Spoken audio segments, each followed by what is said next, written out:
द्वारस्थरे पहुंचुछंती तांकरी द्वारस्थरे पहुंची दिबा मात्रे छोटिया पिलाटिए मानो माँ पाखरे अझट करुछि माँ 2 दिन हलाणी मु किछि खाइने पादटिए पकेइबाको मते शक्ति नै मो बळ पाउनी मते कोन खाइबाको देला कहिलु माँ गोटे माँ के अगर जदि ता पुअटा भोग उपासरे रुहे से माँ सही करिवो कौनसी माँ धैर्य धरी पारिब नाही अभाव अनाटन संसार भितरे सेदिन एमती पिलाटिए कांदुछि माँ मते गंडे खाइबा दे ए माँ किर लुह गड़ी आउछि ठाकुर मोर भाव विनोदिया भक्त वत्सल जे थरुटिए मो प्रभु को हसी देछि चाहि देछि भावरे थरुटिए भक्ति भरा कंठरे डाकी देछि प्रभु तार हे जाइछन्ति प्रभु तार दयालु ठाकुर मोर सही पारलनि आ भिक्षा मागिबे कोन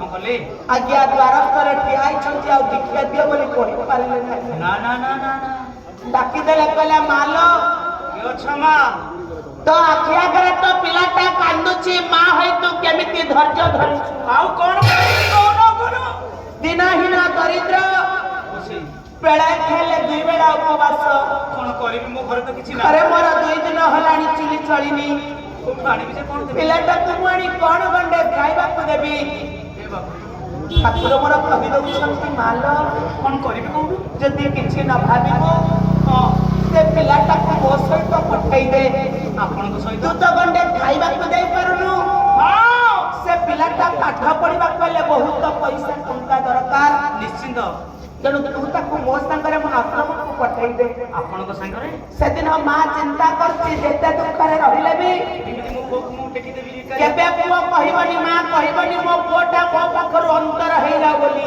ना से मां पर संपर्क तथापि सेदिन मां चिंता करछि ना कोन करिबी समाज को आसिले ये दुल्हा जन्म पाइला जीवन रे पिले मन रख कोन आज्ञा आगो विद्या ही दरकार काहे की आपण मानकर छबिला मधु वर्णवद कवि मधुसूदन राव कहछन्ति विद्या अटई महाधन बालके कर उत्पादन बालके कर उपार्जन तेणु सर्वप्रथमे प्रत्येक मानव पाई मालो आग विद्या ही आवश्यक आपण मानकर चाणक्य पंडित कहले कोन कहले कला विद्या जीवन शून्य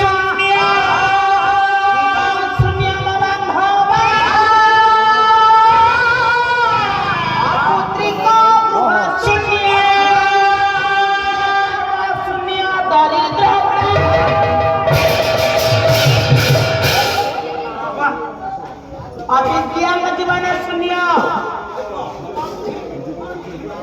पाठ पढ़ुटी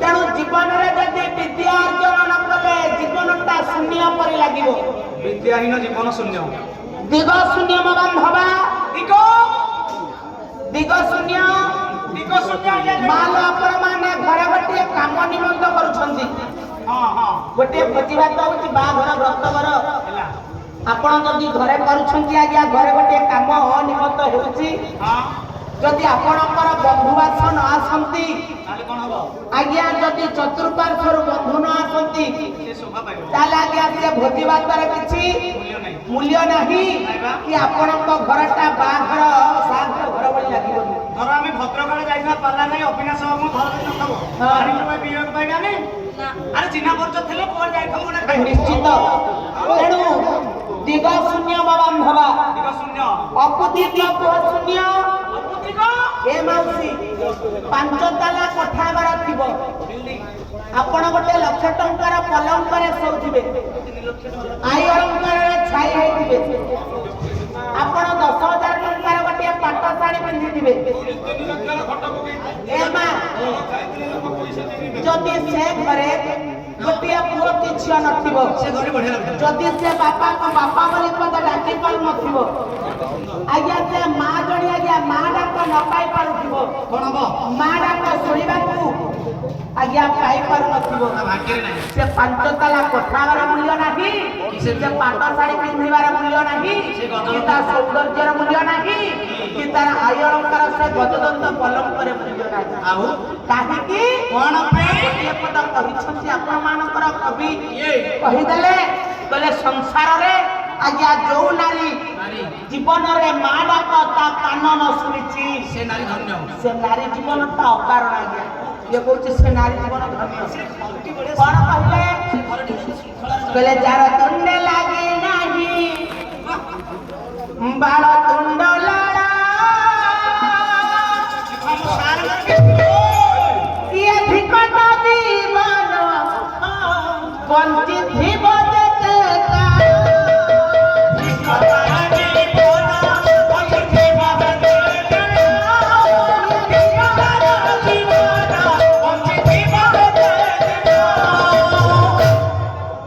जार तुंडे लागी नाही बाळ तुंड लाड आशा हाडो कोणला बाळा तुंड कोन चुट्टी तुंड कोन रह आशा खराब को पानी पिसा खराब बोली काहे मन भीतर काढू ए बाळ कोन खराब होता बाळ अर्थ पूरी बाळ छोट पिला मानक कहा जाए बाळ के मोर बोल कर बेड़ा हूं गोविंद सुमार ताले बाळ अर्थ होची पिला मानक बुझा जाए आज्ञा ओडिशार बड़ ठाकुर जगन्नाथ महाप्रभु पाखरे सकाळ प्रथमे भोग लागि हुए बाळ भोग की बाळरे खदाती आज परे खाइला बेरा हमर बाळ बाजी सारे कोताने बैठे कहि रुह तेणु पुओ आज्ञा तेणु बालक शब्द बाल अर्थ खराब नुहे कहीदेले कवि जार तुंडे लागे नाही बाल तुंड लाड़ भूपता जीवन बंची थी जते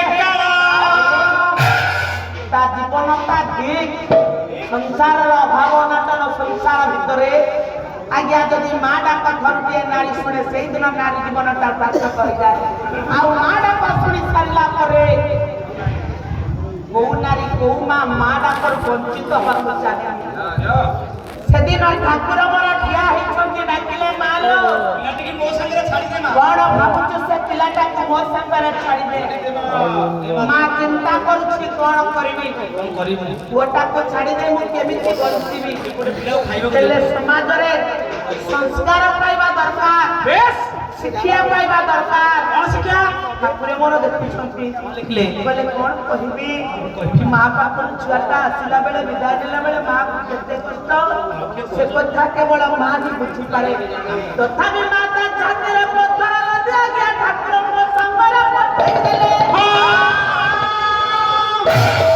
प्रभु मोर पिलाटा को संगर नै ठाकुर चाली गले आश्रम रे पिलाटा रहिला दिन पर दिन मास पर मास ये केते मास बीती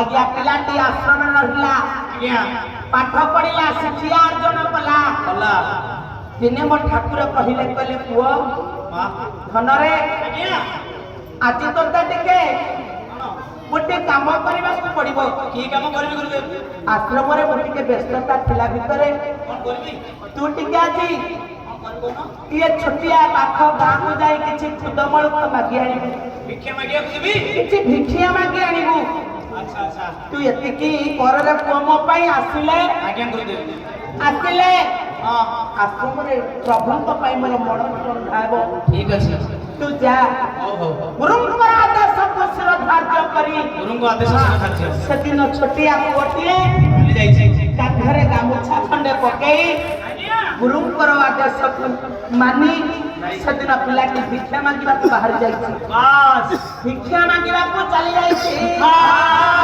भिक्षा भिक्षा भिक्षा भिक्षा मांगी मांगी पिलाटी आजा ग्रामरा भिक्षा मांगी गामुछा रे सात गंठी देई आज्ञा पिलाटी फेरिया सुची ठीक ସମୟରେ ଗୁରୁ କହିଛନ୍ତି ମୋତେ ଆଶ୍ରମରେ ପହଞ୍ଚିବାକୁ ପଡ଼ିବ। ପିଲାଟି ଆଜ୍ଞା ଭିକ୍ଷା ମାଗି ଫେରି ଆସିବା ସମୟରେ ହଠାତ୍ ସେଦିନ ପିଲାଟା କିଛି ବାଟକୁ ଯାଇଛି। କିଛି ବାଟ ଗଲା ପରେ ଆଶ୍ଚର୍ଯ୍ୟଜନକ ଗୋଟିଏ ଘଟଣାଟିଏ ଦେଖିଲା। କଣ ଆଶ୍ଚର୍ଯ୍ୟ ହେଇଗଲା ପୁଅଟା। ଚାହିଁଦେଲା ମାଲୋ କଣ ଦେଖିଲା? ଆଶ୍ରମକୁ ଯିବା ପଥରେ ଗୋଟେ ବିରାଟ ବଡ଼ ନଦୀ। ଏ ବୋପା ମା, ମୁଁ ଏ ନଦୀ କେମିତି ପାର ହେବି? ଗଲାବେଳେ ତ ନଦୀ ନଥିଲା, ଆସିଲା ବେଳେ ଏତେ ବଡ଼ ନଦୀ ମୁଁ ପାରି ହେବି କେମିତି? ଏ ବିରାଟ ବଡ଼ ନଦୀକୁ ଦେଖି ପିଲାଟା ଏ ପ୍ରଭୁ କଣ କରିବି? ଗୁରୁ କହିଛନ୍ତି ଯେତେ ଶୀଘ୍ର ପାରିଲେ ପ୍ରଭୁଙ୍କ ମନ ହିଁ ତିଆରି ହବ। ମୁଁ ଯଦି ଯାଇ ନପାରେ, ନଦୀ ପାର ହେଇକି ଠିକ ସମୟରେ ପହଞ୍ଚି ନପାରେ, ଗୁରୁଙ୍କ ଆଜ୍ଞା ଅପମାନ ହେଇଯିବ। ତଳପଟ ଘାଟ କୂଳକୁ ଚାଲି ଯାଉଛି। ଭୟ ଲାଗୁଛି, କଣ କରିବି? କାଳେ ସେଠି ନାଉରୀ ନାଉ ଧରି ବସିଥିବ, କହିଲେ ଟିକେ ମୋତେ ଆର ପାଣିକୁ ପାର କରିଦେବ। କିନ୍ତୁ କୂଳରେ ନାଉରି ଶୂନ୍ୟ। ଏ ମୋ ମାଲୋ ପିଲାଟା ସେତେବେଳକୁ ବ୍ୟସ୍ତ ହୋଇ ପଡ଼ିଲାଣି। ପ୍ରଭୁ ମୋତେ କହିଛନ୍ତି, ଠାକୁର କହିଛନ୍ତି ଶୀଘ୍ର ଫେରିଗଲେ ପ୍ରଭୁଙ୍କ ମନ ହିଁ ତିଆରି ହବ। ତେଣୁ କଣ କରିବି, ଯିବି କେମିତି? ନଗଲେ ନଚଳେ ପଦ। ପିଲାଟା ସେଇଠି ଚିନ୍ତା କରୁଛି କଣ କରିବି। ମନ ମଧ୍ୟରେ ଚିନ୍ତା କଲା କରିବି କଣ କଣ କଲେ ମୁଁ ଏ ନଦୀକୁ ପାର ହେଇପାରିବି। ଛୋଟିଆ ପିଲାଟି ଚିନ୍ତା କରୁଛି ନା କଣ କରିବ? ଏ ସଂସାର ସାଗରରୁ ପାର ହେବା ପାଇଁ ହେଲେ ଗୁରୁ ମୋତେ କହିଛନ୍ତି। କଣ କହିଛନ୍ତି? ମୋ ନାରାୟଣ ସ୍ୱାମୀ ପରା ଲେଖିଛନ୍ତି, କହିଲେ ଗୁରୁ ପଦ ପଦ୍ମ ନୌକା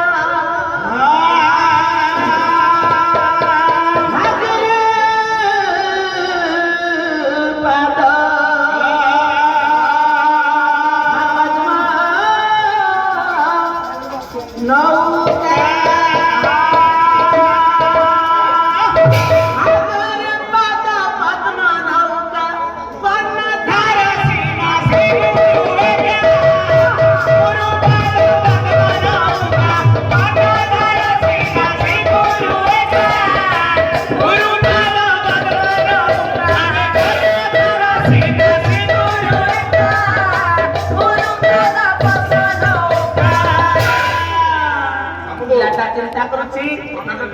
କହିଲେ ମୋ ଗୁରୁ ହଉଛନ୍ତି ସଂସାରର ମୋ ପାଇଁ ଶ୍ରେଷ୍ଠ। ଯେ ପର୍ଯ୍ୟନ୍ତ ମୋ ଗୁରୁଙ୍କ ନାମ ତୁଣ୍ଡରେ ଥିବ, ମୋର ସଂସାରରେ ଆଉ ଡର ନାହିଁ କାହାକୁ। ପିଲାଟା ସେଇଠି ନଦୀ କୂଳରେ ଠିଆ ହେଇ ପଡ଼ିଲା। ନୟନରୁ ଧାର ଧାର ଦୁଇ ଧାର ଅଶ୍ରୁଧାର ନିର୍ଗତ ହେଇଯାଉଛି।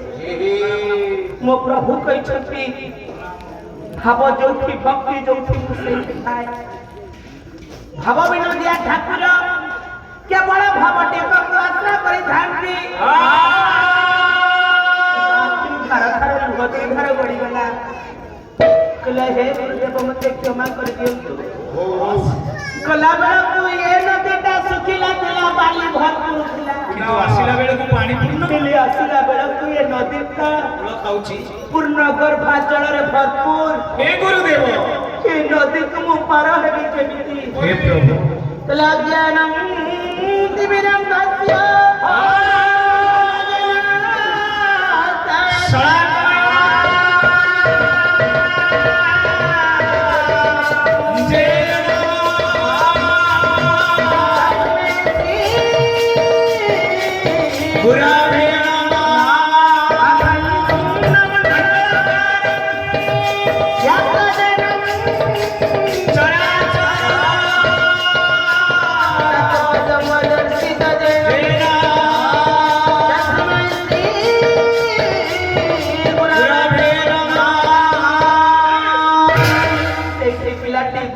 ସ୍ମରଣ କରି ଗୁରୁଙ୍କର ପାଦ ତଳେ ମୁଣ୍ଡିଆଟିଏ ମାରିଲେ, ହେ ଗୁରୁଦେବ ମୁଁ ଜାଣିଛି ସଂସାର ଯଦି ଗୋଟିଏ ସାଗର ହୁଏ, ତମର ପାଦ ହଉଛି ଗୋଟିଏ ନୌକା।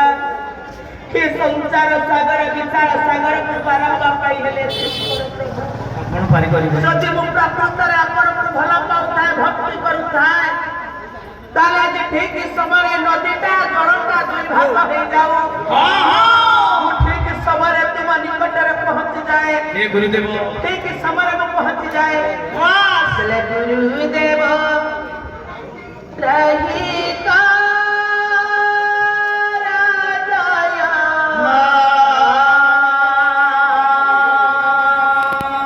ମନ ବିହାରୀ